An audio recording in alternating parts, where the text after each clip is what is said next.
अवतारी अवतारी रंगरूप हे विठ्ठल विठ्ठल. घड्याळ हातात घाला, पण त्या घड्याळातले काटे फिरवण्याची ताकद मात्र इथंच असते, एवढं ध्यानात ठेवा. का? यश अपयश हे आपापल्या सेवेनं, आपापल्या कर्मानं, आपापल्या भाग्यानं मनुष्याला मिळत असतं. आणि त्या भाग्योदया करता अत्यंत महत्वाचं चरण म्हणजे मारुतीरायाचं चरण आहे. ते संत तीर्थही आहे आणि देवतीर्थही आहे. भगवंताचंही अधिष्ठान आहे आणि संतांचंही अधिष्ठान आहे. अशा मारुतीरायाच्या पवित्र प्रांगणामध्ये कुपठा गावाने साजरा केलेला हा मोठा उत्सव आहे. गेल्या वर्षीच मला फक्त येणं घडलं नाही, त्याच्या अगोदरच्या वर्षी मी कार्यक्रमाला येऊन गेलो. गेल्याही वर्षी मला संपर्क झाला, पण मला काही येता आलं नाही, माझं पुण्य जरा कमी पडलं. पण यावर्षी पुन्हा भगवंतानं मला इथं सेवेला पाचारण केलं, देवाने बोलावून घेतलं सेवेला. कुपठा ग्रामस्थांच्या चरणी साष्टांग दंडवत करतो, प्रणिपात करतो. 99 ते 2004 ज्यांनी या विधानसभेचा अत्यंत सुंदर कारभार सांभाळला आणि संपूर्ण गावाने, तालुक्याने, या जिल्ह्याने ज्यांच्यावर नितांत प्रेम केलं, आजतागत त्या प्रेमाची पावती परिवाराला दिलेली आहे. असं आपल्या गावाचं वैभव आदरणीय श्रद्धेय अण्णा गोविंदअण्णांच्या प्रेमातनं, संपर्कातनं ही सेवा माझ्याकडे आली. माझ्या काही प्रवासात नव्हतं, मी कालही पुण्यात होतो, मला उद्याही पुण्यात जायचं. माझे मित्र आदरणीय हरिभक्तपरायण सोपान महाराज सानप शास्त्री, मला फोन झाला की आपण ही सेवा केली पाहिजे. म्हटलं मी गेलो आहे कुपठ्याला, पण तरी तुम्ही गेलं पाहिजे आणि सेवा केली पाहिजे असं त्यांनी आग्रह केल्यामुळे मित्रत्वात मला काही नाही म्हणता आलं नाही. पण सेवेला येतोय, मला मनापासूनचा आनंद आहे. मी थोडा सोयीनं कीर्तन करणारा कीर्तनकार आहे. आज इथं केलं तर उद्या मला इथंच लागतं 5, 50, 200, 100 असं. फार मी ताण करत नाही. माझी सोप्या भाषेत सांगायचं तर जिरली आहे. हाऊस नाही राहिली आता. 23,000 गावं फिरलो अण्णा तुमच्या सगळ्यांच्या आशीर्वादानं. आणि मानसिकता प्रवासाची गाडी पालखी तयार होत नाही अशी परिस्थिती आहे. पण काही गावं असे आहे की जे स्मरणात राहतात. मला अण्णांचा चांगला परिचय गावाच्या निमित्ताने होता. तो वेळोवेळी परिसरातही आल्यानंतर, जिल्ह्यातही आल्यानंतर होत असतो. आम्ही मागही त्या व्यक्तिमत्वाचं नाव घेतो. आत्ता जरा धार्मिकतेकडे आमदार खासदार वळताना दिसत आहे, पण धार्मिकता आणि आमदार हे समीकरण पाहायचं झालं तर 99 पासून काय, त्याच्या आधी काही जन्मापासून पाहायचं झालं तर आमदारांनी सुद्धा कुपठ्यात एकदा आलं पाहिजे. इतकं सुंदर उदाहरण त्यांच्या आयुष्यातलं. आता उदाहरणामध्ये कोणी अण्णा धर्म धर्म करतं, त्याला काय, कोणी म्हणेल आज धर्म, कोणी म्हणेल आज देव. पण ज्यांनी 100 बोकड निवडणुकीत कापले त्यांना काही धर्म कळतो का? त्यांनी धर्म सांगायचा असतो. अरे धर्म म्हणजे काय? धर्म हा संप्रदायाने शिकवावा. वारकरी संप्रदायाचा मूलतः विचार धर्माचा आहे, संत सेवेचा आहे, अध्यात्माचा आहे. आपण वाचक आहात, सुज्ञ मंडळी आहात. कम्प्युटर टेक्नॉलॉजीच्या युगात सुद्धा वाङ्मय जिवंत ठेवलंय संतांनी. ही ताकद आहे. माणसं संपली, उदंडची झाले जन्मोनिया मेले, परी त्यांचे नाव निघे कोणी चराचरी. अरे ज्यांनी देशावर अधिराज्य गाजवलं संपले. मोगल संपले, इंग्रज संपले. ज्यांनी या देशाचं अधिराज्य गाजवून आपलं नाव लौकिक करण्याचा प्रयत्न केला, सिकंदर सारखे संपले, अर्ध जग जिंकलेले. पण ज्ञानोबा रे तुकोबारांना संपवणारा अजून माईचा लाल पृथ्वीवर जन्माला आलेला नाही. का? अध्यात्मात आणि साहित्यात शोभून दिसणारी ग्रंथ परंपरा आपल्या संतांची आहे. संत हे आपले मायबाप आहे. आणि लेकराला आईचा कधी कंटाळा यावा तशी या महाराष्ट्राची भूमी ज्ञानोबारांच्या उपासनेवर, त्यांच्या वाङ्मयावर प्रेम करत राहते महाराज. त्यामुळं कीर्तनी परंपरा खूप महत्त्वपूर्ण आहे या राज्यातली. म्हणून मला मनापासून इथं येण्याचा आनंद 2 कारणामुळे होतो. एक तर भगवंताची मारुतीरायाची सेवा आहे एक, आणि धोंडोपंत दादांच्या फळावरचं गाव आहे. आम्ही मुक्ताबाईची वारकरी आहोत. आईसाहेबांच्या फळावर सेवा करतो.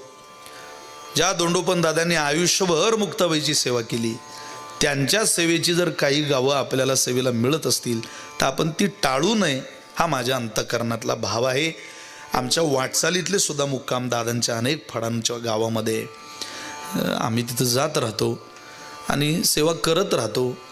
आपण दोंडोपंत दादांना पाहिलं नाही, मी पाहिलं नाही, पण दादांनी जी गावं पाहिली ती गावं तर आपल्याला पाहायला मिळत आहे. दादांनी ज्या गावांवर प्रेम केलं ती गावं तर आपल्याला उपासण्याला मिळत आहे. एवढंच काय, अरे दादांनी ज्या नारदाच्या पवित्र गादीवर कीर्तन केलं, येडवाकडं का होईना, त्या गादीवर आपल्याला बोलता येईल का माहिती नाही, पण उभं राहायला तर मिळतंय ना. पूर्वजन्मी सुकृते थोर केली, ती मजा आजी फळासी आली, परमानंदू आजी मानसी, भेटी झाली या संताशी. विठ्ठल विठ्ठल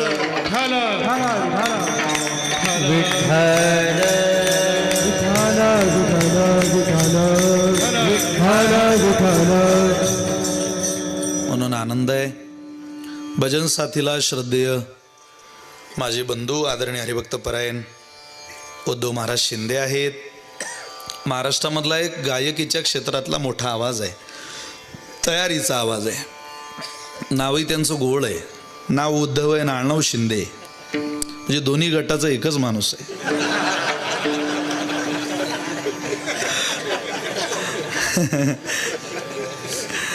प्रेम आहे आमच्या उद्धव महाराजांचा. आदरणीय गोड ज्यांनी कीर्तनाचा श्री गणेशा केला असे आदरणीय मोतीराम महाराज मोहिते आहेत. बंधू गोपाल महाराज पांचाळ आहे, गोड हात आहे. मी याला त्यांचं अजून सुद्धा त्यांचं वाजवून माझ्या कानात येते वाचे. उजव्या हाताला माऊली आहेत. आणि सगळी महाराज मंडळी, बालाजी दादा आहे, सगळी पंचक्रोशीतली अनेक भाविक मंडळी उपस्थित आहे. संकल्पित वेळेत त्या अभंगाचा काहीसा भाव तुम्हा सगळ्यांच्या चरणी प्रणाम करून जितका वेळ मला मिळालेला आहे तितक्या वेळेत हनुमंतरायाची सेवा करण्याचा मी प्रयत्न करतो. विठ्ठल विठ्ठल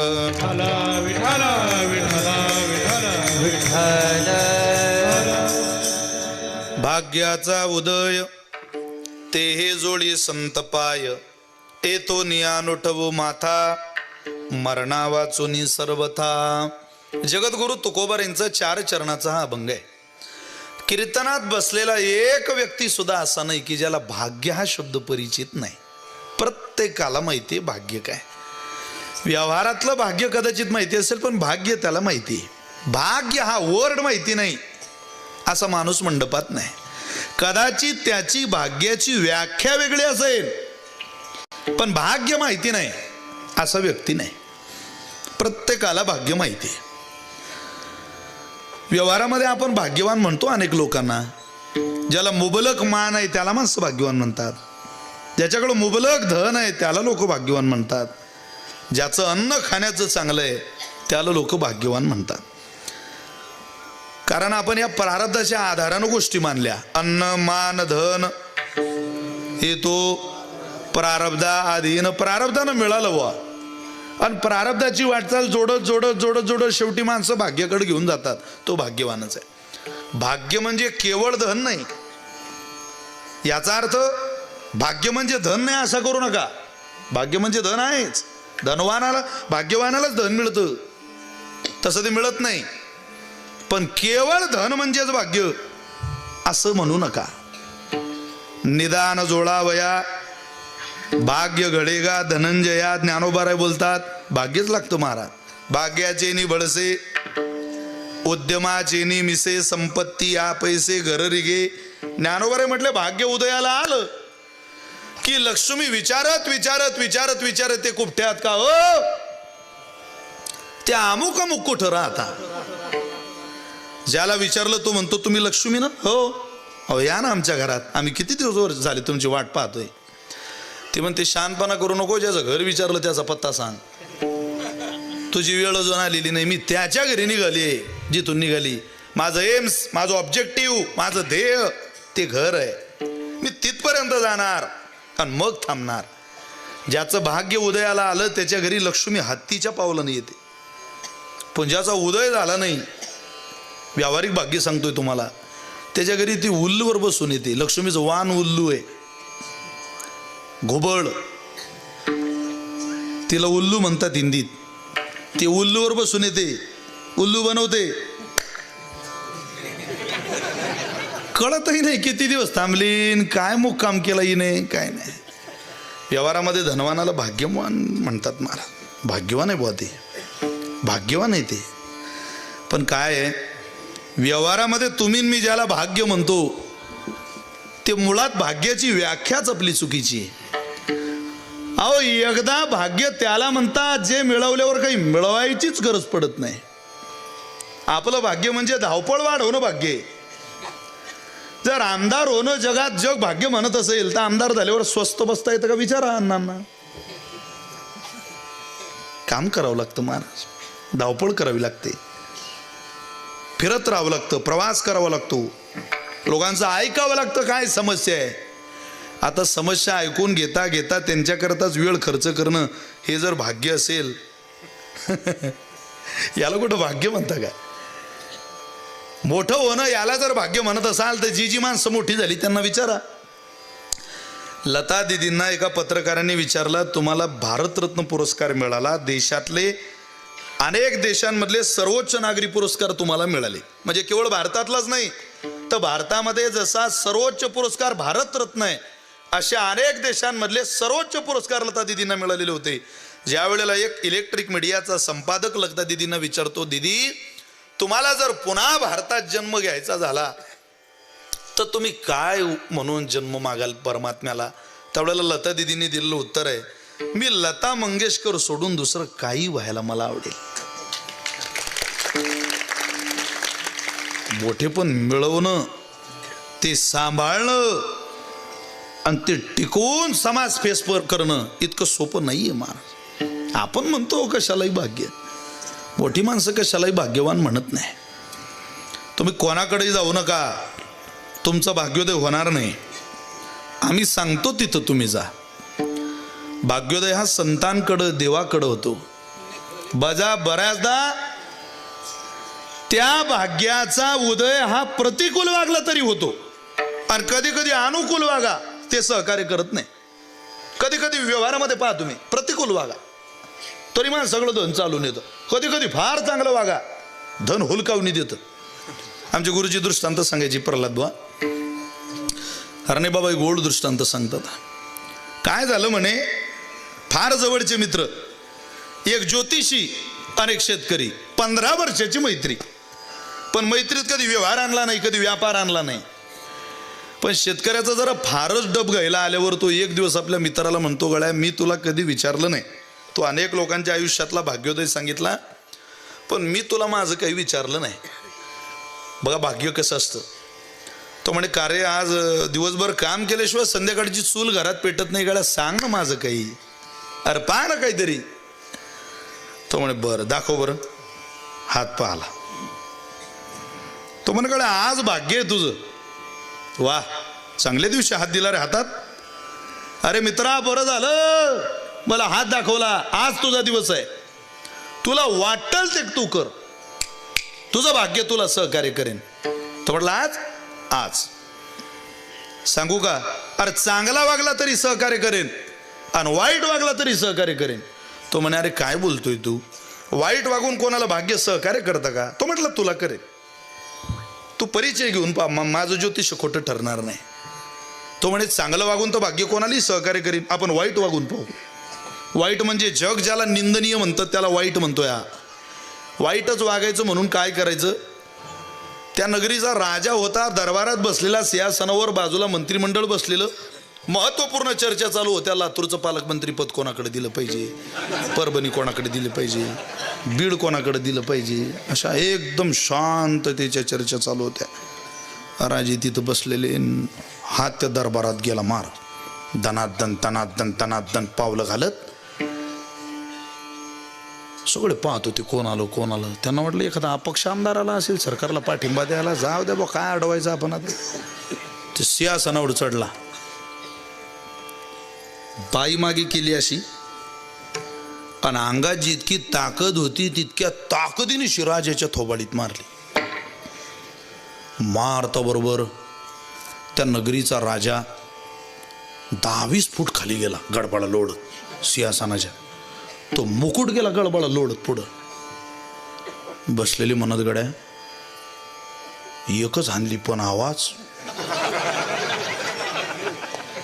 काय वजन आहे हातात. कोणी तलवार काढ कोणी बल्लम काढ. अरे म्हणे त्याला नंतर मारा. तो राजाना आपला अगोदर पाक 20 फूट गेला आणि तिकडे राजा उचलून आणला सिंहासनावर बसवला. मुकुट घ्यायला एक जण गेला आणि तो मुकुट उचलणार तेवढ्यात त्यानं मागे आवाज दिला, अरे त्याला मारू नका रे, त्यानं उपकार केले आपल्यावर. म्हणजे आकारानं लहान पण प्रचंड विषारी नागिन आहे मुकुटात. बरं झालं राजाला दंश केली नाही. यानं जर राजाच्या थोबाळीत मारली नसती तर आपला राजा मेलताच. ते नागिन झटकली मुकुट राजाला घातला.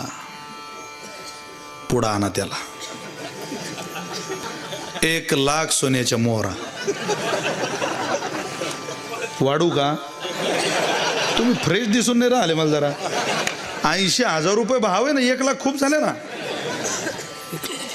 तो म्हणेल का रोज याच्या पाया लागो, यानं कधी जीव घातलं नाही, पण आज याचं थोबाड फोडून हा 1,00,000 सोन्याच्या मोहरा देते. त्या अर्थी भाग्य चांगलंय आपलं. आज तो मित्राकडे आला म्हणे पा खरे गड्या, अरे थोबाडीत मारून 1,00,000 दिल्या. खरंच तुझं ज्योतिष, आज माझं भाग्य मला सहकार्य कर. अरे तो म्हणे अजून बी दिवस झाला नाही, वय लवकर इकडं थांबू नको, काय कर नाही ते करून घे आजच्या दिवसात. तो म्हणे अजून बी दिवस हो, थांबू नको इथं. तो म्हणे राजा जर 1,00,000 सोन्याच्या मोहरा देते तर राणी 5-50,000 काय अडचण आहे. राणीकडे गेला. 2 दास उभ्या त्यांना विचारतो, राणी कुठे? त्या म्हटलं त्या स्नानाला गेले. बोला बाहेर. बोला बाहेर? अरे बाई स्नानाला गेली, बोलवा काय बाहेर? मी सांगतोय, तू काही जागीरदार आहेस का कुठला? हो बाजूला. तो म्हटला मला बाजूला करता? त्यानंच त्या 2 दाशांना बाजूला केलं. पहा किती वाईट आहे. आता हे बाथरूम मध्ये गेला आणि त्या बाईचा हात धरला आणि तिला बाहेर ओढलं. म्हणजे पब्लिक मार खाण्याकरता जेवढ्या गुणांची आवश्यकता शरीरात लागते तेवढे सगळे की नेऊ याच्या जो बाहेर काढलं ना त्या बाईला. ती बाई बाहेर काढता बरोबर त्या बाथरूमचं छत वरून येऊन दानकन खाली पडलं. त्या दाशा म्हणत माय राजा बी वाचवला आणि राणी बी वाचवली. पुन्हा दरबार.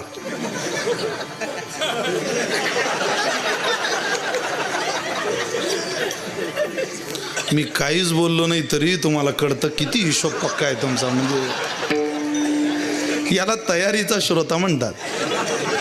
कान तयार असावे श्रोत्यांची. काही लोकांना विनोद सांगा ते 10 मिनिटं नाचता. काहींना घरी जाता जाता कळतं तो विनोद होता बुवा, आणि ते म्हणता पुढच्या वर्षीची तारीख लिहून घ्या, तुम्हीच करून घ्या तुमचं काम. मला सुद्धा फ्रेश पाहिजे, मला ती सवय नाही मारा. तो आला. ते 2,00,000 सोन्याच्या मोहरा घेतल्या आणि त्यातल्या 5 मोहरा काढून त्या मित्राला दिल्या, ज्योतिषाला दिल्या, आणि म्हणतोय 2,00,000 सोन्याच्या मोहरा मला मिळाल्या. तसं तर मित्रा ह्या 2,00,000 सोन्याच्या मोहरा मला तुझ्याच कृपेनं मिळाल्या. पण रागवू नको. 2,00,000 सोन्याच्या मोहरा मिळून सुद्धा यातल्या फक्त 5च मोहरा मला तुला द्याव्या वाटताय. याचं कारण काय? तो म्हटला हताश होऊ नको, खेद मानू नको. अरे तुझं भाग्य 2,00,000 सोन्याच्या मोहराचं आहे आणि माझं भाग्य 5 मोहराचं आहे. ज्या दिवशी सटवीनं लिहिलं त्या दिवशीपासून माझं जगणं चालू आहे. सटवीने आजचा दिवस तुझा लिहिलेला होता, माझा कदाचित यायचा असेल. निदान जोडावया भाग्य घडेगा धनंजया. सामान्य व्यवहारामध्ये मोठं होण्याकरता कामाला येणारं धन मिळवायला जर इतकं भाग्य मजबूत लागत असेल तर संत जीवनाचा प्रभाव जीवनावर होऊन भगवत चरणी हे जीवन समर्पित करायला नेमकं भाग्य लागेल किती. विठ्ठल विठ्ठल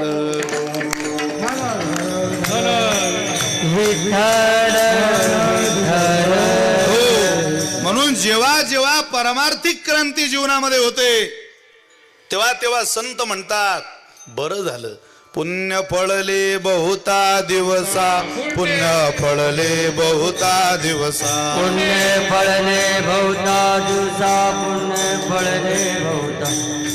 भाग्य उदयाचा ठसा, भाग्य उदयाचा ठसा, भाग्य उदयाचा ठसा, भाग्य उदयाचा.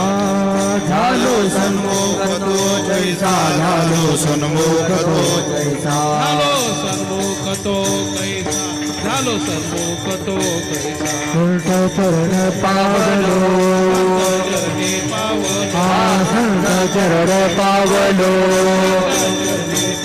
हे आजी फिटले माझे कोडे, आजी फिटले माझे कोडे, आजी फिटले माझे कोडे, बहुता जळली ते साकडे. आजी फिटले माझे कोडे, आजी फिटले माझे कोडे, आजी फिटले माझे कोडे, फिटले. पुण्य फळले बहुता दिवसा, भाग्य उदयाचा ठसा, झालो सन्मुख तो कैसा, संत चरण पावलो. पुण्य फळले बहुता दिवसा, भाग्य उदयाचा ठसा, झालो सन्मुख कैसा, संत चरण पावलो, संत चरण पावलो. अरे ज्यांच्याकडे गेल्यानंतर भाग्याचा उदय होईल हा नंतरचा टप्पा आहे. जे मिळणंच जीवनातलं सगळ्यात मोठं भाग्य आहे ते आमचा आज उदयाला आलं. पुण्य फळले बहुता दिवसा, हे काय आजकालची इच्छा आहे या भगवंताच्या सेवेची, या संतांच्या चरणाच्या सेवेची आजकालची इच्छा आहे नाही हो. जन्मोजन्मी आम्ही बहु पुण्य केले, आम्ही खूप जन्म संतांच्या सेवेकरता तपश्चर्या केली, उपासना केली. भगवंताच्या सेवेचं प्रमाण आहे ते. आम्ही खूप जन्म या संत सेवेकरता प्रयत्न केले. बहुधा आम्हाला जवळ यायचं आणि हुलकावणी द्यायचं. पवना घालवेल पालान, पायी चढवेल गगन, भूत भविष्य कळो येईल वर्तमान, परित्या साधूचे नकडे महिमानो. कळत नाही. पवना घालवेल पालान, पालान म्हणजे हत्तीच्या अंबारीत घातलेलं, हत्तीवर अंबारी आणि अंबारीत घातलेलं वस्त्र त्याला पालान म्हणतात. वाऱ्यावर पालान घालता येईल, पायानं आकाश चढता येईल, अभ्यास केला तर भूत भविष्य वर्तमान सांगता येईल. परित्या साधूचे नकडे महिमानो. पण साधू माणसं, सत महापुरुष, ज्ञानोबरांचा सहवास, ज्ञानोबरांनी उजळलेलं भाग्य कळेल असं कधी घडत नाही. तुकोबारे म्हटलं सहज नाही येते. मग कधी कळेल हो महाराज? ज्या दिवशी तुमचं भाग्य सहकार्य करेन त्या दिवशी संत मिळतील. एक, आणि ते भाग्य संतांपर्यंत गेलं की 100% परमात्म्यापर्यंत जाईल. दोन, या 2 टप्प्यातलं जीवन तुम्ही शोधा. तुकोबारे म्हटले मी सांगतोय तिथं जा, पण त्या भाग्याच्या ठिकाणापर्यंत जायला तुम्हाला अडचणी खूप आहे मध्ये, त्या वजा करा. कोणाकोणाच्या? देवद्वेषी, मिथ्याभाषी, निराधारो, नोन अनुभवी, नाम निंदकस्य वचनम प्रमाणम नच मन्यते. ही माणसं तुमच्या भाग्याला अडचणी ठरवणारी. ते तुम्हाला संतांकडे भाग्योदयाला जाऊ देत नाही. कोण कोण? देवद्वेषी, देवाचा द्वेष करणारी माणसं भाग्योदय करू शकत नाही. ते संतांकडे जाऊ देत नाही महाराज. म्हणून देवाचा द्वेष करणारी लांब ठेवा. अरे देवाचा द्वेष करणारा बाप होता, एकानं लांब केला. देवाचा द्वेष करणारी आई होती, लांब केली. देवाचा द्वेष करणारा भाऊ होता, लांब केला. प्रमाण आपल्याकडे खूप आहे. प्रल्हादे जनक बिभीषणे बंधू राज्यमाता निंदू भरती केली. प्रल्हादानं बाप, बिभीषणानं भाऊ आणि भरतानं आई बाजूला ठेवली. मार का? देवाचा द्वेष करणारी आहे ती भाग्योदय होऊ देणार नाही आमचा. देवद्वेषी. दुसरा वर्ग आहे मिथ्याभाषी. त्यांचं बिनकामाचं बोलणं असतं, ते भाग्य उदय करत नाही. म्हणून त्यांच्याकडे भाग्योदयाकरता कधी जाऊ नये, कधीच जाऊ नये. काही माणसं मिथ्या वचन बोलणारी असतात, खोटं बोलणारी असतात, लटकं बोलणारी असतात. काही लोकांना कमरेच्या खाली बोलल्याशिवाय त्यांचं वाक्य पूर्ण करता येत नाही, इतके नालायक काही काहींची वाणी. आणि त्यांच्या गप्पा ऐकायला माणसं बसतात. म्हटल्यावर त्या ऐकणाऱ्याला काय म्हणावं? अरे लटकं आहे. खूप रडायला लागली एखादी बाई, पण डोळ्यात पाणी नाही आणि ज्याच्याकरता रडते त्याच्याबद्दल प्रेमही नाही. बोले का हात रे रळ्या नाही, आसू आणि माया काहीच नाही, सगळं लटकं आहे. काय त्यात? म्हणजे एका माणसाला 2 मुलं, दोन्ही शिक्षक, त्याच्या बायकाही शिक्षिका, आणि तो मेला. मग ते पोरं म्हणत आमचे वडील वारले, तुम्ही रडा आता. त्या बाया म्हणत आम्हाला रडता येत नाही. मग तो म्हणे बा आता माझे वडील मेल्यावर रडीन कोण? त्या बाया म्हणत तुम्ही रोजान बाया सांगा. तो म्हणे रडायले? म्हणे हो खूप झाली म्हणे रडाय दादा. रडाल कशा बाया सांगता? सांगा म्हणे बा. तो आलाय का गावात? म्हणे मुकरदमाजवळ. बाया पाहिजे का? म्हणे कशाला पाहिजे? म्हणे रडायला पाहिजे राजा. माझी हयाती चालली म्हणे राजा हो, कोणीच्या कारणाला बाया मागायला आलं नाही. मला काही हे जमणार नाही बा. मग तुम्हाला एका बाईचा नंबर देतो, तुम्ही त्यांच्याकडे जा. त्यांचा आवाज आहे का चांगला त्या बाईचा? अरे म्हणे आवाज असा वजन आहे त्या बाईचं. ते बाई गल्लीतून गेली तर वाटते पोकलँड चालला आमच्या गल्लीतून की काय, इतका धबधबा आहे जगण्यात. ते बाई तुम्हाला बाया देईल. मावशी बाया पाहिजे? किती पाहिजे म्हणे भाऊ? 10 एक द्या म्हणे. पांढरी 4 वगैरे अशा. तार सप्तक छेडता आलं पाहिजे, शेडचे एकदम. तुला पाया कशाला पाहिजे? म्हणे रडायला पाहिजे वा. काय देशील? तो म्हणे मी तुरी देईन तुम्हाला 30 किलो. 30 किलो तूर, 30 किलो तूर, एक किलो 30 किलो. तुरीला चांगला भाव होता. गेल्या रडायले, बसल्या त्या बाया रडायला. पण ज्याच्याबद्दल रडणं आहे त्याचा इतिहास, भूगोल, नागरिक शास्त्र येईल काही माहीत पाहिजे की नाही? जर बोबल नाही तर काहीच माहीत नाही येईल. ती तिला म्हणते करणं चालू. ती म्हणते तू ना आणला आम्हाला, तूच कर चालू आता, आम्ही तुझ्याच मागं म्हणतो सगळ्या. तुला काही सूचना? तिनं केलं चालू. यानं तुरी कबूल केल्या बाई ग. याला म्हणतात मुले घातले रडाया, नाही आसू आणि माय. अरे खोट्या रडण्यात कुठं प्रेम असतं का? तसं जगात काही माणसं कायम खोटच जगतात. त्यांचा देश खोटा, त्यांचा वेश खोटा, उसका भेष भी खोटा, बात भी खोटी, सब खोटा ही चरित्र है. कुछ सच बातें वहां मिलती नहीं, ये सब झूठों की बाजार में. म्हणताय ना डोंगरे महाराज म्हणायचे. थोडंसं डेव्हलप वाक्य सांगायचं झालं तर चोतो की बाजार में फतोर का व्यापार करने वाली जनता आहे. हे खोटारडी माणसं फसवणूक करणारी असतात. मिथ्याभाषी, देवद्वेषी, मिथ्याभाषी, निराधारो. ज्या लोकांच्या जगण्याला कुठला आधार नाही त्यांच्या लांब राहा.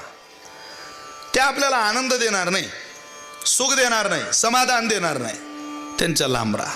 निराधारो, नोनानुभवी. ज्याला कवळीचा अनुभव नाही परमार्थिक साधनेचा, त्याच्याजवळ तुम्ही जाऊ नका. तुमच्या भाग्याचा उदय करायला परमार्थामध्ये अनुभव लागतो. अनुभवा वाचूनी काय सांगशी कहाणी, आधारा वाचूनी काय सांगशी कहाणी. आणि तू का म्हणे येथे पाहिजे अनुभव शब्दाचे गौरव कामा नाही. आधारही पाहिजे आणि अनुभवही पाहिजे. अनुभव नसेल तर वाणी काय उपयोगाची? अनुभवा वाचून बडबडते, अनुभवा वाचून बडबडते, अनुभवा वाचोनी बडबडते, अनुभवा वाचून बडबडते. हो या नावे आठवत खरे ब्रह्मज्ञान, अनुभवा वाचून बडबडते, अनुभवा वाचून बडबडते.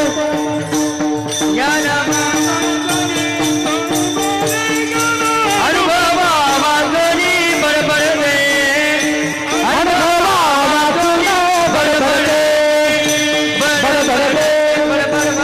बडबडते. अनुभवा वाचून बडबडती. अरे बडबड येते, अनुभवाची बड. अरे अनुभवाची बळबळ सुद्धा कामाला येते, पण बिनकामाची बळबळ उपयोगाला येत नाही ना. ज्ञानोबा म्हणतं माझी बळबळ आहे, रिकामे तोंड करू गेले बळबळ तव गीता ऐसे गोड आतुडले. पण अनुभव होता ना तेव्हा ते गोड वाटायला लागलं, तसं बिना अनुभवाचं गोड वाटत नाही. पोथी तुम्ही सांगायला लागा, पोथी जोपर्यंत चालू आहे ते शब्द त्या ग्रंथातले तोपर्यंत ऐकावे वाटतात. मी माझ्या पदरचं तुम्हाला काही सांगायला लागलो तुम्ही ऐकू शकत नाही, ऐकू शकत. सत्यनारायणाची पूजा चालू होती आणि पोथी पूर्ण झाली. ते पोथी झाल्यावर घरमालक बाहेर आला, महाराज झाली का पोथी? हो झाली म्हणे. जरा लांबवा लागते. ते काय लांबवा लागते? अरे अजून शिरा झाला नाही, प्रसाद वाळवणं पडते पोथी जरा. ते महाराज म्हणत खूप झाली राजा, मग अगोदर तर सांगते. आता हे आटोपलं ना माझ्या पुंडलिक वरतीवर काम आलं. अरे म्हणे वाळा ना, तुम्हाला काय लागते वाळवायले, रोजचंच आहे ते, लोक काय बोलतील. तो म्हणे मग आता पाहतो. ते पूजेच्या मागं पूर्ण पोथीच्या मागं शेवटच्या पानावर एकच पान शिल्लक, त्याच्यावर पूजेचा विधी लिहिलेला होता. तेल वाटला ते एकच पान आहे ना, हा म्हणते 10-15 मिनिट वाळवा. सांगता कसं काय? हा तर श्रोत्यांनो मी तुम्हाला आता पूजेचा विधी सांगतो. सत्यनारायणाची कथा तुम्ही ऐकून घेतली, आता पूजेचा विधी कसा करावा हे मी तुम्हाला सांगणार आहे. पूजा कशी करावी, काय करावं? पहिल्यांदा पाणी घ्यावं, ते पाणी डोळ्याला लावावं, आचमन करावं, मग वक्रतुंड महाकाय सूर्यकोटी समप्रभो गणपती बाप्पाला नमस्कार करावा. मग एक गोंधळ भरलेलं धान्य घ्यावं, ते उजव्या बाजूला घालावं. एक तांब्या घ्यावा, त्या तांब्यात पाणी घालावं, त्या तांब्याला तिलक करावं, त्या तांब्याला नमस्कार करावा, तो तांब्या त्या धान्यावर ठेवावा. ते एक नारळ घ्यावं, त्या नारळाला तिलक करावं. नारळ तांब्यामध्ये ठेवायच्या अगोदर काय करावं, काय करावं, काय करावं? काही करू नये. काय करावं ते ऐका. काय काय करावं? काही काही करू नये, काहीचं काही करू नये. काहीचं काही कराल तर काहीचं काही होईल. काय करावं, काय करावं? जे काय करायचं ते काय करावं, काय करावं हे मी तुम्हाला सांगतो. काय केलं पाहिजे? नारळ घ्यावं, ते नारळ तांब्यावर ठेवायच्या अगोदर काय करावं? पानं घालावी. कोणती पानं घालावी? कोणती पानं घालू नये. कोणती पानं घालाल तर कोणतंही काही होईल. कोणतीही पानं घालू नये. त्या तांब्यामध्ये घालायची पानं कोणती घालावी, कोणती पानं घालावी. पानं काही एक आहे का? पानं अनेक आहे. कोणती पानं घालावी, कोणतं पान घालावं? त्या तांब्यामध्ये घालायचं पान काय कडुलिंबाचं घालावं का? नाही नाही. ते काय चिंचेचं पान घालावं का? नाही नाही. ते काय बदामच्या झाडाचं पान घालावं का? नाही नाही. अरे ते काय केळीचं पान घालावं का? नाही नाही. ते ऐकणारे म्हणत एकाच पानावर एवढे पान, एकाच पानावर एवढे पान. तो घरमालक बाहेर आला, म्हणे महाराज झाला शिरा. मग त्या तांब्यामध्ये जी घालायची पानं आहे ती पानं नागवेलीची असावी, पुंडली झाली पोथी. या बोलण्यालाही आधार नाही आणि सांगायला अनुभव नाही, हे कामाला येणार नाही. चला आता 100% तुम्ही खोकललात ना असेपर्यंत, म्हणजे तुम्हाला आता ते कळालं. देवद्वेषी, मिथ्याभाषी, निराधारू, नून अनुभवी, भाग्याला अडचणी ठरणारा शेवटचा 5वा विषय, 5वा मुद्दा आहे, 5वी गोष्ट आहे. नामनिंदकस्य वचनम प्रमाणम नच मन्यते. भगवान परमात्म्याच्या नावाची निंदा करणारी माणसं तुमच्या आयुष्यात भेटली, भाग्योदय होऊ देत नाही. भाग्योदया करता तुम्हाला माफी मागून सांगतो, एकदम देव जरी मिळाला तरी भाग्योदय घडत नाही, मिळूच नाही. संतांच्या अगोदर देव कशासाठी मिळावा? मग तो तर नामदेवराय नाही मिळाला होता. नामदेवराय आळंदीला आले आणि आळंदीला आल्यानंतर नामदेवराय लांबून आले, देवाजवळ राहतात म्हणून पुढं गेलं पाहिजे. निवृत्तीनाथांना कोणीतरी सांगितलं, नामदेवराय आले. ते नामदेवराय अखंड जया देवाचा शेजार, फिरविले देऊळ जगा माझी ख्याती. काय सामान्य आहे का ते? वा वा वा वा. चला त्यांच्याजवळ. ज्ञानोबराय, निवृत्तीनाथ, सोपान काका, चितकला मुक्ताबाई पुढं आल्या. बुवा नामदेवरायांच्या चरणावर साष्टांग दंडवत घातला निवृत्तीनाथांनी. साष्टांग देवाजवळ राहतात बुवा, आणि आपली भेट झाली आज. माझा मोठा भाऊ पाया पडतो म्हणून मीही पाया पडलं पाहिजे या भावनेनं ज्ञानोबाराय पाया पडताय. माझा मोठा दादा पाया पडतो, मीही पाया पडले पाहिजे या भावनेतनं सोपान काका पाया पडताय. पण मुक्ताबाई काही पाया पडत नाही. निवृत्तीनाथ म्हटले, मुक्ते अगं तुला काही वेगळंच सांगावं लागेल का? पड ना पाया. यांच्या पाया मी नाही पडणार म्हटलं. का? तुम्ही पडा बाबा, मला नाही पडायचं. हे मळकं कोरं आहे आणि कशाला पाया पडायचं? आवाज बोलू नका मुक्ताबाई, सदैव देवाजवळ आहे ते. असू द्या ना, लहान तोंडी मोठा घास. आता मळकं कोरय म्हटल्यावर नामदेव रे नाही ते अपमानित वाटलं जरा. मळकं तपासायचं जेवढं काम चांगलं कुंभाराला येतं तेवढं कोणाला येत नाही. गोरोबा काकांना तिथं बोलावलं आणि सांगितलं, काका थापटणं घेऊन या येताना जरा. ते थापटणं आणलं आणि तपासा हे मळके आता सगळे. आज परीक्षाच घ्या. पहिला नंबर निवृत्तीनाथांचा. प्रथम तो थापटणे निवृत्तीनाथा, डेरा झाला निका ब्रह्मरूप. निवृत्तीनाथांच्या मस्तकावर मारता बरोबर गोरवा काका म्हटले, वा, डेरा झाला निका ब्रह्मरूप. हे निक ब्रह्मरूप आहे. ब्रह्मभूत प्रसन्नात्मा न शोचती न कांक्षती. काही ऊन नाही इथं, असं एक मडक आहे. वा वा. तेची थापटणे श्री ज्ञानदेवांचे ज्ञानोबरांच्या डोक्यावर मारलं. आता लेश नाही कोरा कोठे. तेची थापटणे सोपानाचे डोई. कस काय कोरपणा शिल्लक असेल इथं? हे प्रत्यक्ष ब्रह्म आहे. ज्ञानोबरायांच्या मस्तकावर ज्या वेळेला गोरोबा काका ते थापटणं मारताय त्यावेळेला डोळे बंद करून मारताय. नंतर सोपान काकांकरता पुन्हा डोळे उघडले आणि थापटणं मारलं. खूप मृदू भाव गोरोबा काकांच्या हृदयातला. पुन्हा डोळे बंद केले आणि मुक्ताबाईकडे गेल्या. मुक्ताबाई वयानं सगळ्यात लहान. लहान मुलाला आपणही मारतो कधी कधी, पण मारताना आपला हात सांगतो याला किती ताकदीचा मार सहन करण्याची ताकद आहे. किती जोरात ठोका हाणला पाहिजे हे सांगावं लागत नाही आपल्या हाताला. या हाताला माहिती नाही हा माझा मुलगा आहे, हा माझा मुलगा आहे, हे मनाला माहिती आहे. पण मन हातामध्ये इतकी ताकद देतच नाही की जितक्या ताकदीच्या बाहेर पोराला ते सहन करावं लागेल. नाही म्हणतं मन, हात नाही जात तितक्या वेगात. पण इथं उलट झालं. सगळ्यांपेक्षा जोरात थापटणं मुक्ताबाईला मारलं. का? वेळच तशी होती. तेची थापटणे मुक्ताबाई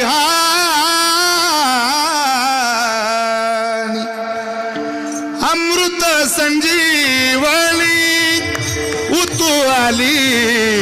अमृत संजीवनी थापटणे मुक्ताबाई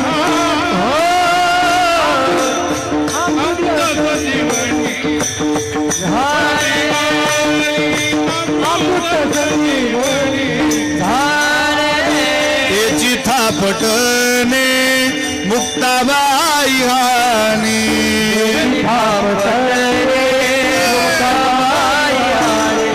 तेची थापटणे मुक्ताबाई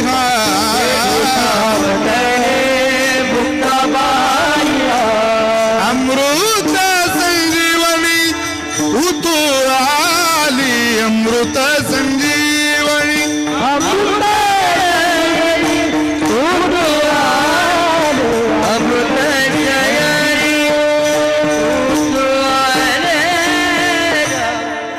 जोरात थापटणं मारलं. थापटणं मारता बरोबर गोरोबा काकांच्या डोळ्याला धाराच लागल्या. महाराज, अरे बापरे, माझ्या मायच्याच डोक्यावर मारलं रे आज. अमृत संजीवनी उतू आली. सगळ्या घटांचीच निर्मिती इथून आहे. वा वा वा वा. आता नंबर होता नामदेवरायांचा. मारलं बुवा. तेची थापटणे नामदेवावर डोई चोळो मोहर रडू लागे. नामदेवरांना मारता बरोबर ते डोकंही चोळायला लागले, रडायलाही लागले, पळतही सुटले. मग मुक्ताबाई म्हटलं, बघा मी सांगत होते ना मडकं कोर आहे. अजून मोर मडकं चांगलं राफावं लागणार आहे. कोरा म्हणे कोरा राही लागे बाई तिळभर नाही भाजीला तिळभर नाही भाजीला तिळभर नाही भाजीला गोरा म्हणे गोरा राहिला गे बाई तिळभर नाही भाजीला तिळभर नाही भाजीला तिळभर नाही भाजीला कोरा म्हणे कोरा राही लागे बाई तिळभर नाही भाजीला तिळभर नाही भाजीला कोरा म्हणे कोरा राही तिळभर नाही भाजीला तिळभर नाही भाजीला भाजीला गोरा म्हणे कोरा राहिला गे बाई आणि तिळभर नाही भाजीला. अहो थोडंही भाजलेलं नाही मडक माता घाला ना त्याला विस्तवात. भाजल्याशिवाय पक्केपणा येणार नाही. घातलं ना. कुठं घातलं? मुक्ताईने बोध खेचरासी केला तेने नामयाला बोधिले नामयाचे कुटुंब चांगावटेश्वर एका जनार्दनी विस्तार मुक्ताबाईचा. मुक्ताबाईने बोध खेचरासी केला तेने नामयाला बोधिले. नामदेवरायांना खेचराकडून उपदेश केला. अन्नामयाचा खेचरी दाता. बरं झालं नामदेवरायांना जेव्हा जेव्हा विचारलं नामदेवरा ही जी दोडोपंत दादांची फळ परंपरा आहे ना ही परंपरा म्हणजे नामदेवराय.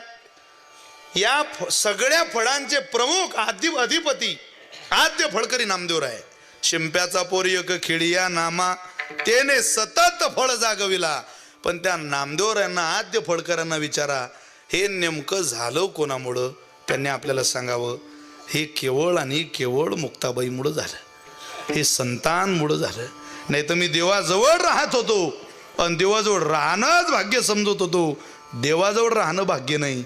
संत जेव्हा भाग्याचा परिचय करून देतात आणि त्यांनी अंजन घातल्यावर जो देव दाखवतात त्याला भाग्य म्हणतात. राहण्याला भाग्य नाही. तसे काही माणसं स्वतःच्या सेवेला भाग्य मानून घेतात. भाग्य ते नाही. तुम्हाला एक उदाहरण सांगितलं संतांचं. एक देवाच्या बापाचं सांगतो पहिलं चरण मानायला लावतो. देवाचं सोडा देवाच्या बापाचं सांगतो.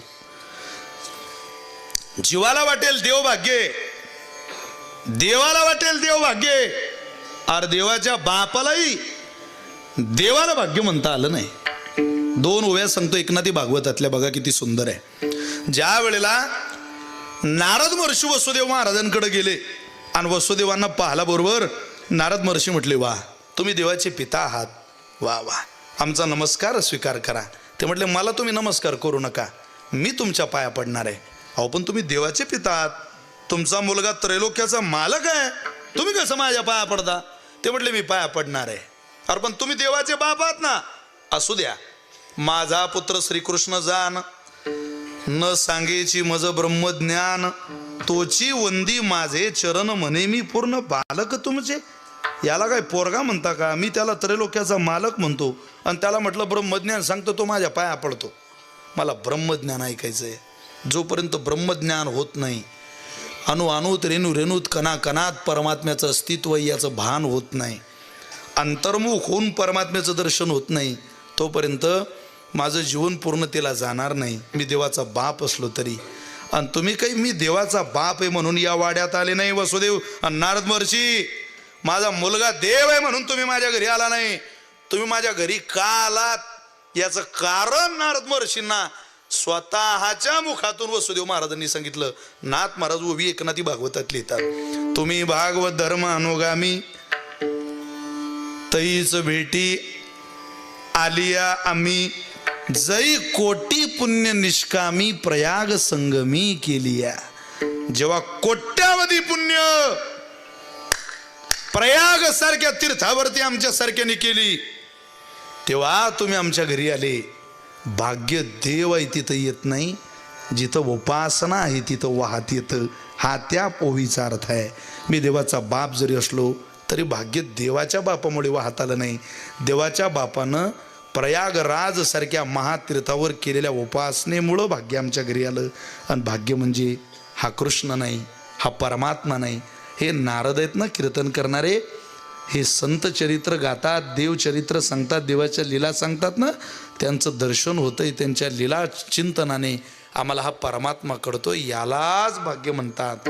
तुका म्हणे भाग्य या नामे म्हणिजे संसारी जन्मीजे याची लागी. हेच खरं भाग्य. आणि ते यथार्थ भाग्य जर जीवालाही फलित करून घ्यायचं असेल तर तुम्ही कुठंही प्रयत्न करू नका. तुकोबारे म्हटले, मी जिथं सांगतो तिथं तुम्ही जा. भाग्याचा उदय उदय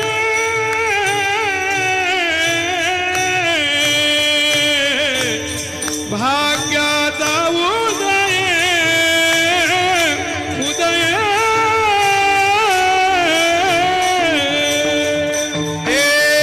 भाग्याचा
दुनिया लुटवू माझा माझा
उदय ते हे जोडी संतपाय. तेच हे चरण आहेत जे जीवनाचं खरं भाग्य आहे. हे यथार्थ भाग्य आहे. व्यावहारिक भाग्य वजा करा, पारमार्थिक भाग्याकडे जा. लौकिक भाग्य वजा करा, पारमार्थिक भाग्याकडे जा. पारमार्थिक भाग्य दर्शवणारे संत आहे. इथं व्यावहारिक भाग्यात काय पडता? व्यावहारिक भाग्याकरता तर रात्रंदिवस प्रयत्न करता माणसं. तुकोबारे म्हटले ना, तापत्रे तापिली.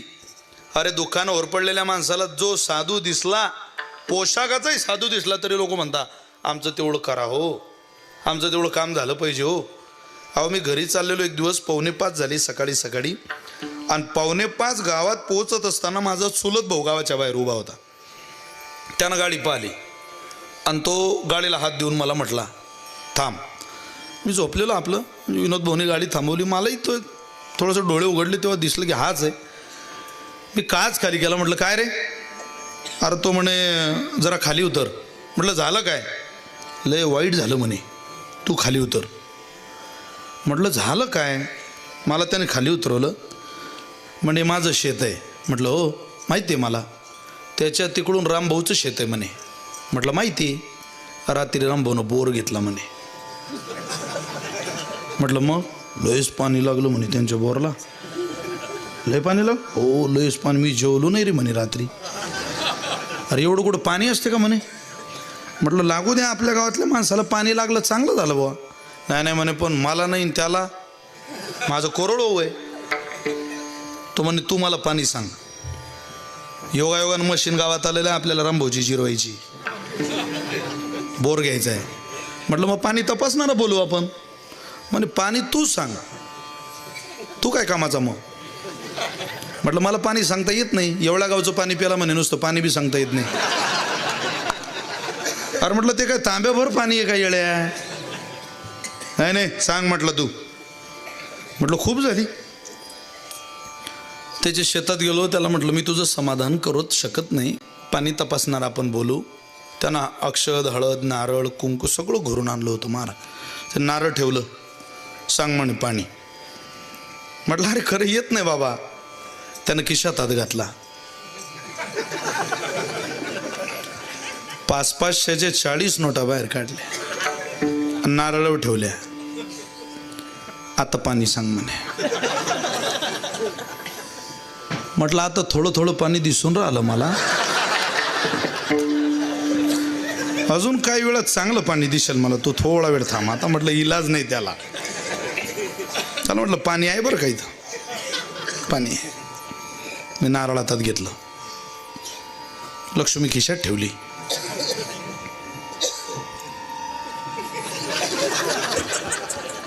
महत्वाच्या वेळेला हसावं लागत नाही. तुम्ही ध्यान द्या ना माझ्याकडे. हसता काय, कार्यक्रम फेल जाईल ना तो.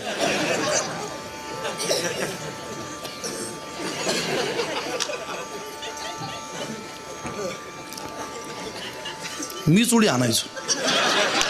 ती नारळ उडी आणायच्या अगोदर मी आपलं उडी आणत पुढं पुढं पुढं. तो माया मागे खोट्या ठोक्याले 5-7 जागा काढले. चांगला पॉईंट कोणता आहे म्हटलं, हा पॉईंट चांगला आहे, लागेल म्हणे पाणी. अरे म्हटलं खूप पाणी इथं. तो म्हणे नुसतं पाणी नाही पाहिजे, असा पॉईंट सांग की रामभाऊचा पॉईंट आणता आला पाहिजे. लोक लय कठीण आहे महाराज. म्हणजे पाणी पाहिजे पण त्याचं जाऊन. अरे त्याला म्हटलं बाबा इथं पाणी आहे पण एक अट आहे. काय म्हटलं 3000 फूट बोर करणं पडते. हा 3. तो म्हणे 3000 फूट एवढा कोणी बोर घेते काय. म्हटलं पाणीच तेवढ्या खाली आहे. मी हुशार माणूस. तो म्हणे काही सांगून राहिला आपलं. म्हटलं खरंच आहे, पण 3000 फूट खोली जर घेतली बोरची रामभाऊला थेंब पाणी राहत नाही. तो झाला नव्हता यार. तो म्हटलं कापसाचे माझ्या घरात 4 लाख रुपये पडलेले. नाही म्हटलं तरी ऊसाची 1.5 होता. 4 आणि 1.5 5.5 लाख जर आज माझ्याजवळ पडलेले, आणि बायकोला जर फुल चार्जिंग करून तिकडं 2-4 दिवस पाठवलं तर ती काही 1-1.5 लाखाच्या खाली काही येत नाही. ती 5.5 आणि 1 बी जरी दिले तरी 6.5 पर्यंत होता. मारतो म्हणे मी बोर. फक्त मला असं वाटतं तू रानात थांब म्हणे. म्हटलं हा काही आपल्याला खाऊ देत नाही बाबा पैसे सुखानं. ती गाडी आली, बोर चालू झाला, 1000 फूट बोर झाला नुसता फफुटा. पाणी कशाला लागेल आता, मीनं दाखवल्यावर पाणी लागेल म्हटल्यावर. तुम्हाला म्हणे विशाल 1000 फूट झाला, त्याच्यापेक्षा दुप्पट मी घाबरलेलो होतो. पण अशा वेळेला घाबरावं लागत नाही. त्याला म्हटलं खाली जाऊ दे, खरं पाणी खालीच आहे. अहो 2000 फूट बोर झाल्यावर त्या आंध्रातलं पोरगं पाणी प्यायला आलं झाडाखाली. मी त्याला म्हटलं बंदे क्या कंडिशन है बोर की. तो म्हणे महाराज ये पूरा का पूरा ऐसा ही जाने वाला है. म्हटलं बापा. मी त्याला म्हटलं हे 200 रुपये घेऊन मला गावात नेऊन दे फक्त बस. 3000 फूट बोर करून माझ्या चुलत भाऊ घरी आला. आणि म्हणूनच लोक कीर्तनकारावर भरोसा ठेवत नाही रे. मले म्हणे मी झोपेन. म्हटलं झोपू दे भाऊ, जाऊ दे आता. काय झोपतं म्हणे तुझ्या सत्यानाश होईन. म्हटलं मा होईन तेव्हा होईन, तुझ्या आजच झाला माया हातून. तू काय माया सत्यानाशाची वाट पाहून राहिला. मी तुला नाही म्हणू आगाऊपणा तू केला, त्याला मी काय करू. तुला पाणी पाहिजे होतं ना, घे ना पाणी आता. अरे जीवानं जीवाजवळ दुःख सांगून सुख मिळवण्याचा प्रयत्न केला तर मिळतं का तुकोबाराय म्हटले. प्रमाण बघा. तापत्रय तापिली गुरु तेगी वसीती भगवे देखोनी म्हणती तारा स्वामी भगवे देखोनी म्हणती तारा स्वामी भगवते गुणिया भगवते गुणिया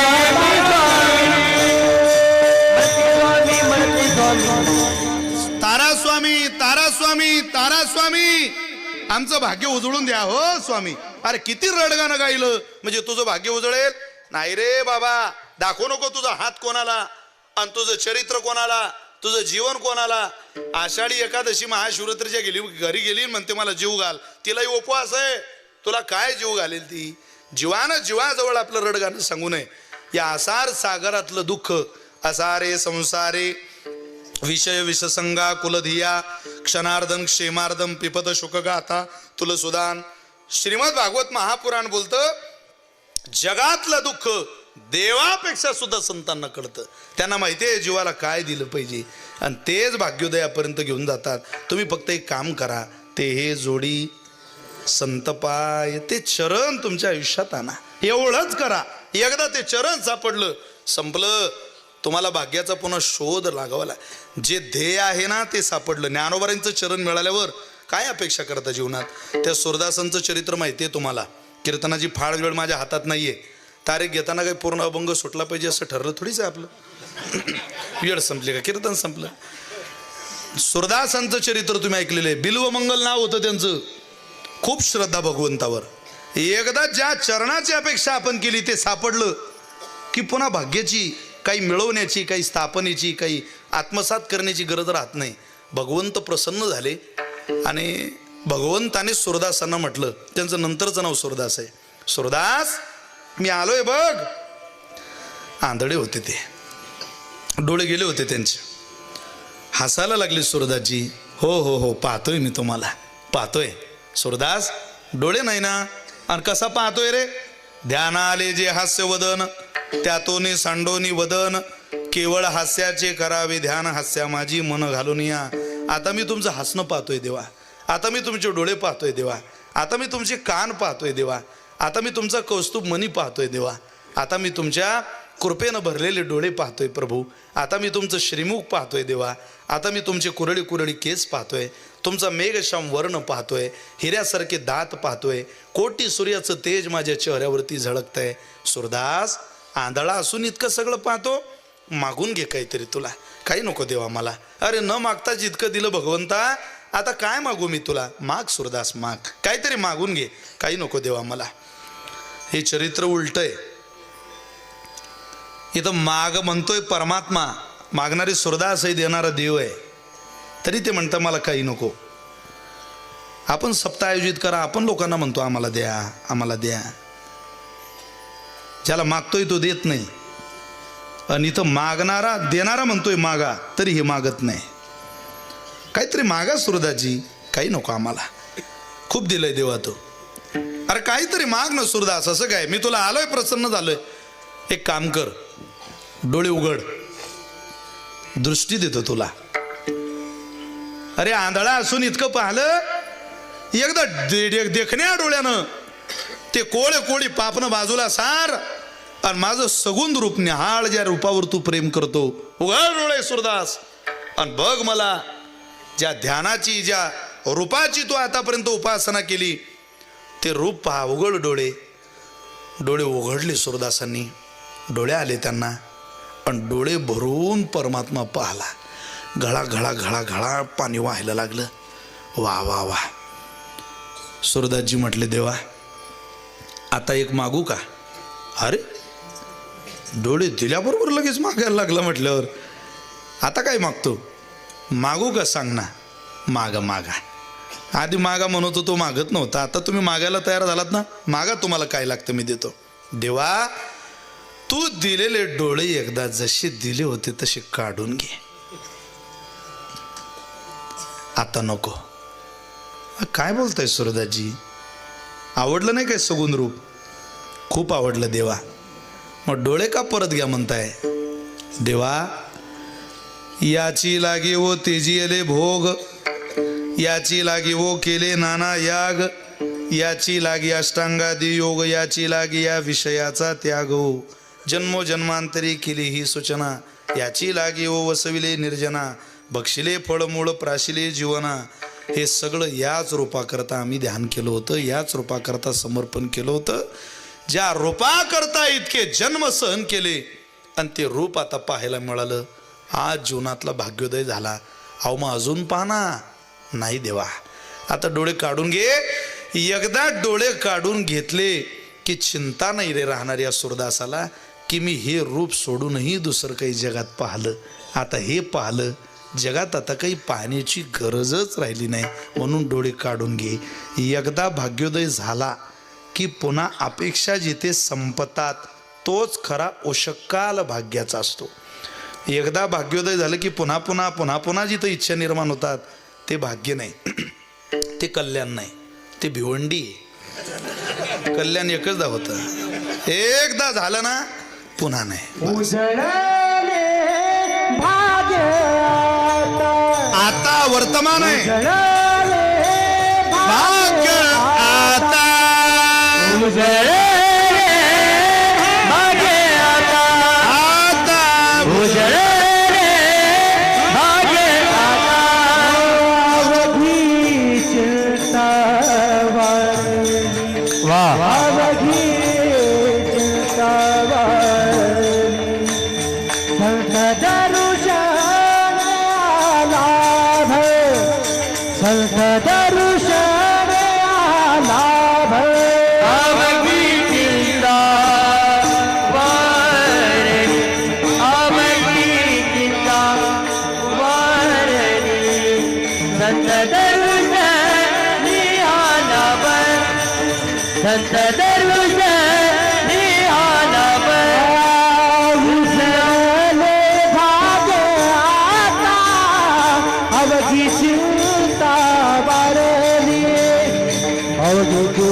जसं अनेक टप्पे भाग्योदयाकरता घ्यावे लागतात तसं मोतीराम महाराजांनी चाल सुद्धा 3 टप्प्यात म्हटली.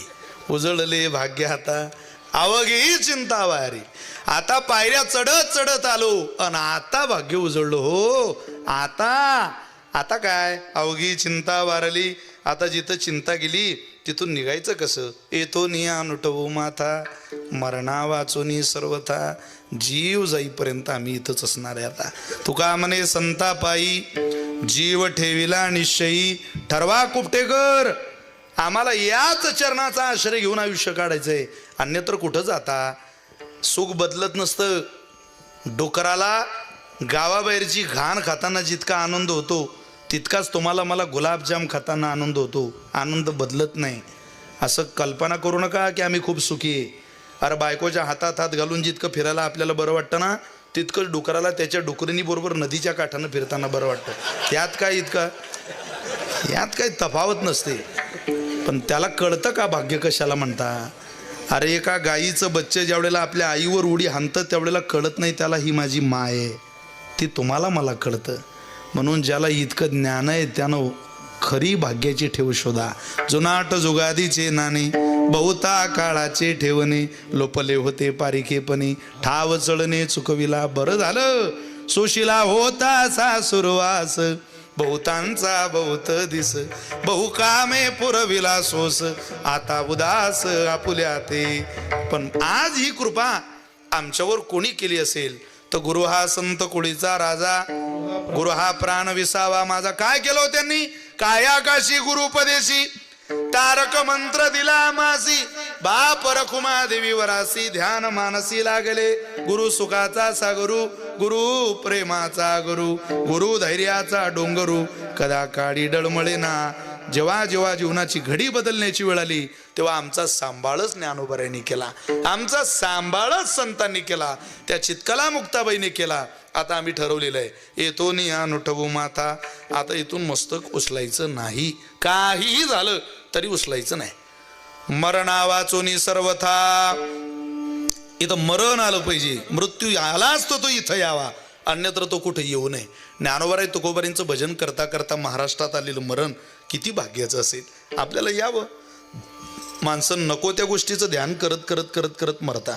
अरे जीवन चाललं लोकांचं शोधण्यात, काही मला चांगलं मिळेल का, मिळेल का, मिळेल का. वक्ते बाबा सांगायची इथं कोणाला मिळालं. वक्ते बाबा एक उदाहरण द्यायचे, म्हणे प्रेत यात्रा चालली होती, ऐका संपलं कीर्तन. प्रेत यात्रा चालली होती आणि त्या प्रेत यात्रेत मरणाची गर्दी. एक जण त्या प्रेत यात्रेत घुसला आणि त्यानं पाहिलं काय लोक आले हो, कोण मोठा व्यक्ती वारला असेल, काय समाज गोळा झाला. त्यानं विचारलं का हो कोण वारलं भाऊ. ज्याला विचारलं तो म्हणे त्या 4 खांद्यांच्या वरती जो आहे ना, मा अंदाजानं तोच वारला असावा. अरे म्हणजे तुला काही बुद्धी येईल काय उत्तर देताना, नीट उत्तर दे. तो म्हणे तुम्ही पुढं जा, मग मला माहिती नाही. तो पुढं गेला आणि त्याने एक माणूस पाहिला, एकाच्या हातात मडकं होतं आणि त्याच्याच दुसऱ्या हातात कुत्रं होतं. म्हणजे उजव्या हातात मडकं आणि डाव्या हातात कुत्रं, मडकन कुत्रं, मडकन कुत्रं. तर त्याच्याकडे गेला आणि म्हणे भाऊ मडकं. हो म्हणे आपली बायको वारली म्हणून मडकं घेतलं. बरं कुत्रं. तो म्हणे तेच तिला चावलं. आता अडचणीच्या काळात जे इतकं आपल्या मदतीला धावून येतं त्याला वाऱ्यावर कसं सोडता. म्हणून मी आपलं त्याला घेऊन चाललो स्मशानभूमीपर्यंत. तो विचारायला आलेला म्हणे कुत्रं तर कामाचं आहे राजा आहे. चालूनच राहिले. मी काय म्हणतो, म्हटले काय 2-4 दिवस हे कुत्र द्या तुम्ही आपल्याला. तो म्हणे भाऊ हे मागचे काही अंत्यविधीला आले नाही, यातली निम्मे कुत्र्याला जेला फक्त रांगेत उभे दे, तुम्ही मागं थांबा, मागं थांबा, मागं थांबा. अरे बाबा इथली चिंता संपवण्याकरता लोक रांगा लावून उभे तरी चिंता सरत नाही. पण एकदा त्यांच्याजवळ गेलो, अवघी चिंता वारली. अवघी चिंता जन्मच घेत नाही असं ठिकाण म्हणजे संत जीवन आहे. अरे देवाला म्हणावं लागतं तिथं, देवा जरा नांदावं वाटतंय का सुखी. हा ना देव म्हटलंय, भगवान म्हटले खूप कामं करून करून दमलो मी या भक्तांचे, मला जरा पारतंत्र्यात नको स्वतंत्रात नांदायचंय. मग ये घे गा देवा आशीर्वाद, घे गा देवा आशीर्वाद, हे गा देवा आशीर्वाद, हे गा देवा आशीर्वाद. नांद मुझ्या भाग्याने, नांद मुझ्या भाग्याने, घे गा देवा आशीर्वाद, घे गा देवा आशीर्वाद.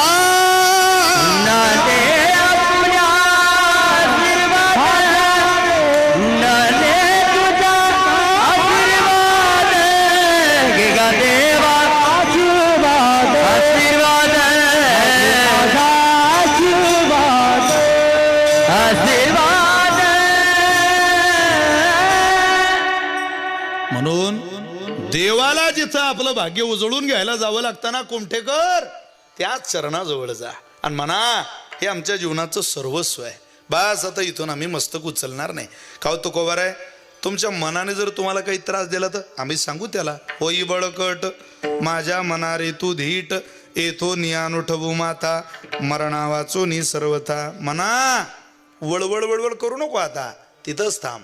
तरी सहजे मनोकोंडले हृदयची असेल उगले, जैसे करचरणी मोडले परिवरून संडे. का विश्वासाला तुडविजे चोरा, शिनला सुईजे महापोरा, तैसे दोषी ही नरा अनिष्ट कीजे. अरे तिथं थांब, देव थांबला रे त्या चरणावर आणि तू थांबत नाही. बघ प्रेमाचा जिवाळा पूर्ण भावार्थाची ऊन खून जाणता मी एक श्रीकृष्ण जाण इतरासी जाण कळेना मज गोपिकांची कोण गोडी त्यांच्या निज प्रेमाची जाती चोखडी या लागी मज त्यांच्या आवडी अति गाडी उद्धवा कुब्जा काय सुंदर होती तिच्या प्रेमाची मज प्रीती राधा प्रार्थी मी वना प्रति काय विषयासक्ती लागोनी काय भक्ती केली गोपाळी काय ती सोळी की ओळी त्यांचे उचिष्ट मी कवडगिडी प्रेम सम्मिडी डुलत पांडवांच्या बाचे मी काय लागे त्यांचे बेमटे सोशे अनेगे मी तो सुदाम्याच्या पाया लागे काय त्याचे निपांगे पांगलू काय माझी क्षीण झाली शक्ती त्या गोपिका मज दावी बांधिती त्यांच्या निज प्रेमाची जाती मी सोयी श्रीपती पोखितो मी काय अन्नासी दुकाळलो तो यज्ञपत्न्यासी मागू गेलो मी तो भावार्थाचा भुकेलो प्रेमाच्या पावलो पाहुणेरा अरे ते प्रेमाचं ठिकाण आहे कुलूप लाव जरा इकडं तिकडं पळापळी करू नको होई बळकट माझ्या मना रे तू धीट येथून यान उठवू माथा मरणा वाचोनी सर्वथा कीर्तनाची वेळ संपली अगदी वेळेत आपण कीर्तन चालू केलं वेळेत कीर्तन आवरलं पाहिजे या भावनेतनं मी या अभंगाची भूमिका आवरतोय जगद्गुरु तुकोबारे म्हटले आम्ही आता त्याच दिशेने पळत पळत येऊन इथं थांबलोय ना आता बस आता पडून राहायचं पडूनही महाराजांचं समाधान झालं नाही तुका आला लोटांगणी भक्ती भाग्या झाली धनी आम्ही आता लोटांगण घेतो कारण हेच ते चरण आहे जे जीवनाला परमात्म्यापर्यंत नेऊ शकतं सेवेपर्यंत नेऊ शकतं अन्यथा दुसरी कुठलीही ठिकाणं भगवंताच्या सेवेपर्यंत जात नाही येतो नियान उठवू माथा मरणा वाचोनी सर्वथा खूप मोठ्या संख्येनं तुम्ही सगळेजण कीर्तनाला आलात महिलांची मुख्यमंत्री एकनाथ शिंदे साहेबांच्या बहिणींची तर खूप संख्या आहे कीर्तनाला फार जागा घेतली बाबा तुम्ही आजपासून 6वा हप्ता तुमचा पडणार आहे असं जाहीर झालं बरं का माहिती म्हणून जाहीर करून देतो माझं ते उगाच तुम्हाला उद्यापासून जरा चेक करून घ्या आपले खाते खूप संख्येनं महिला आल्यात तशी थंडी कमी झाली यांना आता मागचे 2-4-5 दिवस प्रचंड थंडी पण काही काहींचे स्वेटर पाहून असं वाटतं बुवा तुम्ही खरंच बरं झालं आपण शिवरायांच्या काळात असतो तर आपले किल्ले गेलते समजा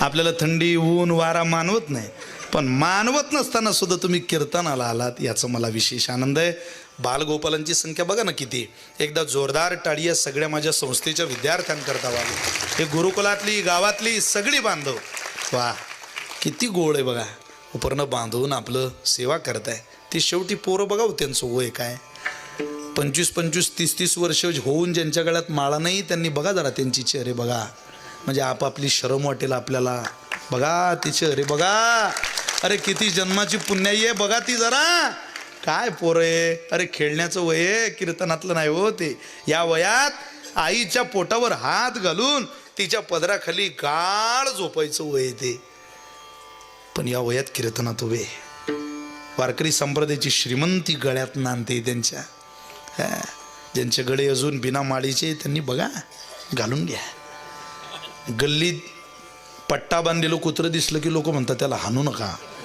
ते अमुक मुक माणसाचं आहे नुसता पट्टा पाहिला तरी लोक म्हणतात ते मारू नका त्याला हा एवढा पट्टा ही 7-12वर नाव करून घ्या काही काही बहादरांना चिंताच नाही 7-12ची पार रविवार बुधवार रविवार बुधवार रविवार बुधवार मरशीन एखाद्या दिवशी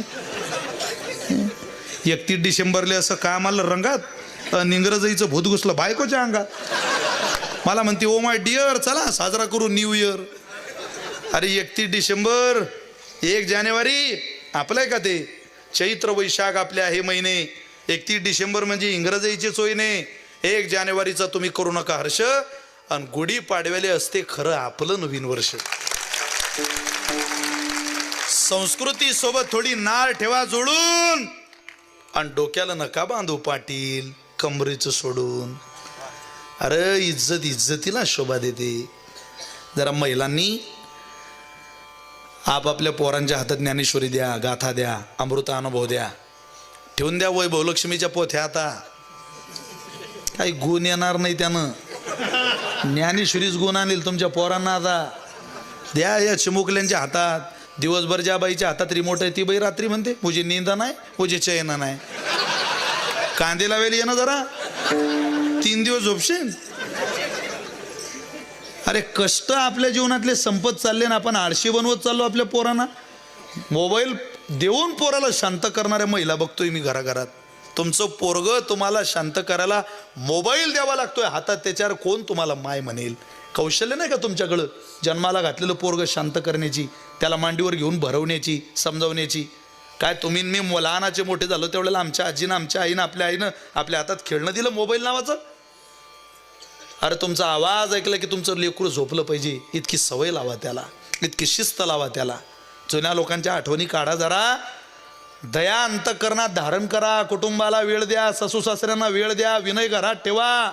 दररोज आठवड्यातून एकदा तुमचा मालक आणि तुमचा दीर सोबत जेवणाला बसवा. घरं सांभाळा, घरं फोडू नका.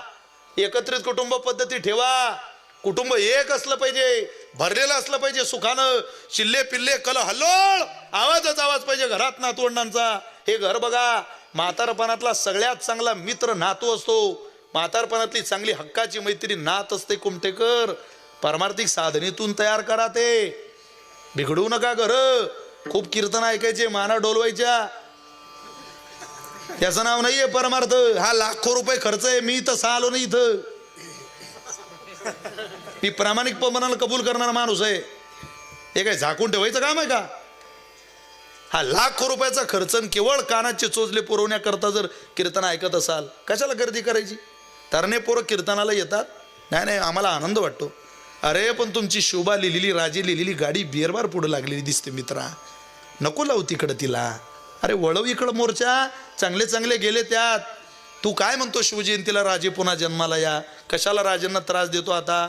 आता राजे या महाराष्ट्रात जन्माला आले तर आपल्या मावळ्यांची सोडवता सोडवता अख्खे आयुष्य चाललं जाईल महाराजांचं. परकीयांशी भांडण्यापेक्षा स्वकीयांशी लढावं लागेल माझ्या राजाला. काय आयुष्यभर त्रास द्यायचा आहे का शिवबांना पुन्हा?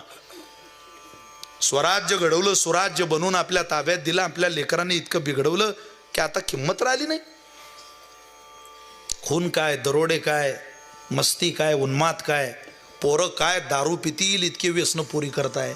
जरा जा पुणे मुंबईत, एक मुस्लिम समाजाची पोरगी दिसणार नाही तुम्हाला पबमध्ये जाताना. सगळ्या हिंदूच्या पोरी दिसतील. तुम्हाला काय वाटतं बरं चाललंय? जरा शोधा. वारं पुणे मुंबईत आहे, तुमच्या घरात येऊ देऊ नका. मनोरंजनाकरता कीर्तन ऐकणं तुम्ही ज्या दिवशी बंद कराल त्या दिवशी या महाराष्ट्रात संत विचाराची क्रांती होईल. ते तुम्ही कीर्तनात ठरवून आलं पाहिजे. काय अभंगाचा उपक्रम उपसंहार आहे? अभंग घेतलाय म्हणजे चाललंय काय? उपक्रम काय, उपसंहार काय, या अभंगाचा उद्देश काय, या अभंगाचं चरित्र काय, या अभंगाची भूमिका काय, हे कळाली पाहिजे ना तुम्हाला. तुम्ही ओवे ऐकले पाहिजे, तुम्ही प्रमाण ऐकले पाहिजे, तुम्ही श्लोक ऐकले पाहिजे. तुम्ही महाराज कोण्या गाडीतून आले ते पाहता आणि खुश होता. अरे काय दिवस आले या राज्यात. ते इथं काय सांगताय ते बघा ना. तुम्ही तुमच्या उद्धाराकरता शोधा ना काहीतरी. मी माझं शोधतो, तुम्ही तुमचं शोधा. माझं ऐकून तुमचं नाही भलं होणार काही. तुम्ही ज्ञानोबारांचं ऐका, तुमचं भलं झाल्याशिवाय राहणार नाही.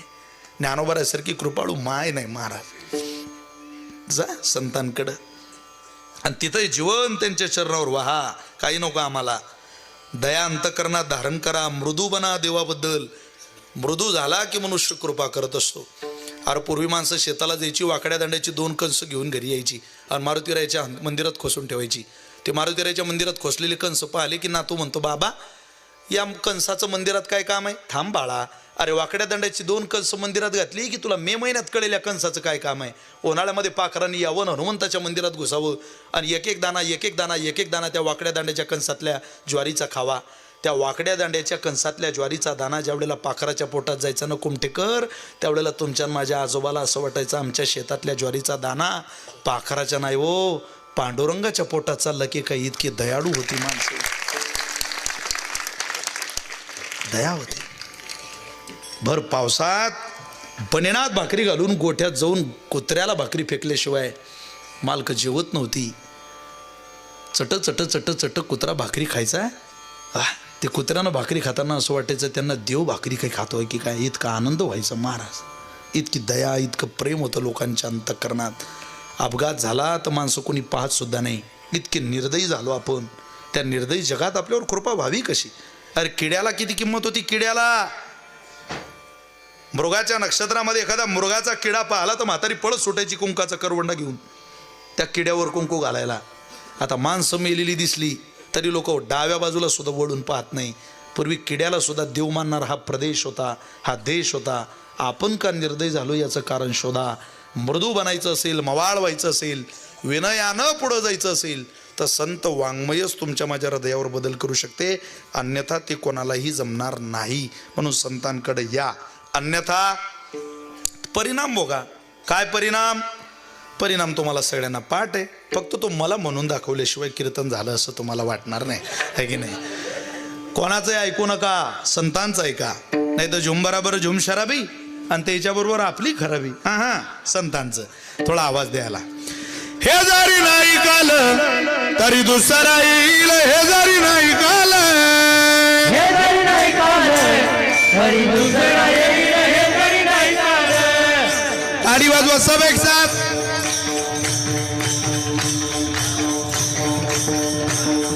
सरत शेवटीवा काळ बांधून नेईल, सरत शेवटीवा काळ बांधून नेईल, शेवटी बा काळ बांधून नेईल, शेवटी बा काळ बांधून नेईल.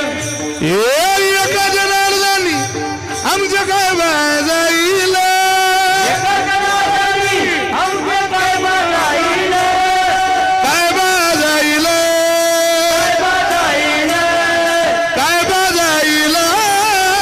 बाजाईल. पिंगळा पिंगळा पिंगळा पिंगळा पिंगळा महादारी बोली बोलतो दे का, पिंगळा महादारी, पिंगळा महादारी बोली बोलतो दे का, पिंगळा महादारी. पिंगळा बाजारी बोली बोलत बेगा, पिंगळा बाजारी, पिंगळा बाजारी बोली बोलत बेगा, पिंगळा बाजारी. वर्तमान खोटे तुमचे, वर्तमान खोटे, खोटे खोटे वर्तमान खोटे, वर्तमान खोटे दादा, वर्तमान खोटे. खोटे दादा वर्तमान खोटे. लटिकेनं बोलो आम्ही वर्तमान खोटे, बोलो आम्ही वर्तमान खोटे, लटिकेनं बोलो आम्ही वर्तमान खोटे, बोलो आम्ही वर्तमान खोटे. वर्तमान खोटे दादा, वर्तमान खोटे. लटिकेनं बोलो आम्ही वर्तमान खोटे. बोलो आम्ही वर्तमान खोटे. पिंगागे बाई पिंगागे, पिंगागे बाई पिंगा, पिंगा गे बाई पिंगा गे, पिंगा गे बाई पिंगा. अवगा अवगा अवगा अवगा अवगा अवगा अवगा धांगड दिगागे, अवगा धांगड दिगागे, अवगा धांगड दिगागे, धांगड दिगागे. अवगा धांगड पिंगा गे, अवगा धांगड पिंगा गे, अवगा धांगड पिंगा गे, अवगा धांगड पिंगा गे. नको नको नको घालू पिंगागे, नको नको घालू पिंगागे. नको नको नको घाल पिंगा गे, नको नको घाल पिंगा गे. चेत जाना तुम्ही चेत जाना, टिपरीवाळाच्या गाई हो. चेत जाना तुम्ही चेत जाना, टिपरीवाळाच्या गाई हो. करुणी उचित, ओ करुणी उचित, प्रेम घाली हृदयात, ओ ओ दान मागायाच, आलो दान मागायाच, आलो दान मागायाच, दान मागायाच, आलो दान मागायाच. सुया घ्या पिनागा मनी घ्या, मनिगा हातात दातवन घ्या ग कुणी, घाग कोणी, हातात दातवन घ्या ग कुणी. कुंकू कुंकू कुंकू घ्या कोणी काळा मणी, कुंकू घ्या कोणी काळा मणी. कुंकुगा कोणी काळा मणी, कुंकुगा कोणी काळा मणी, कुंकुगा कोणी काळा मणी. हे जातात दातवन घ्या ग कुणी, हाताचा दातवा घालवणी, कुंकू घ्या कोणी काळा, कुंकुगा घेऊन काळे मणी. हातात दातवन घ्या ग कुणी, हाताचा दातवा घ्याग कोणी, कुंकू घ्या कोणी काळा मणी. हा घ्या कोणी काळा मणी. कुंकुगा कोणी काळा मणी, कुंकुगा कोणी काळा मणी, कुंकुगा कोणी काळा मणी, कुंकुगा कोणी काळा मणी. अहम वाग्या सोहम वाग्या, सोमाग्या अहम वाग्या सोहम वाग्या, प्रेमनगर आवारी, सावधोनी भजनी लागा, देव करा कैवारी. हे माझ्या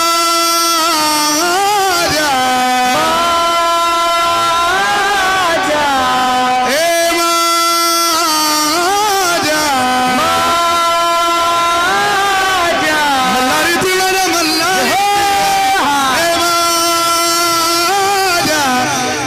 ती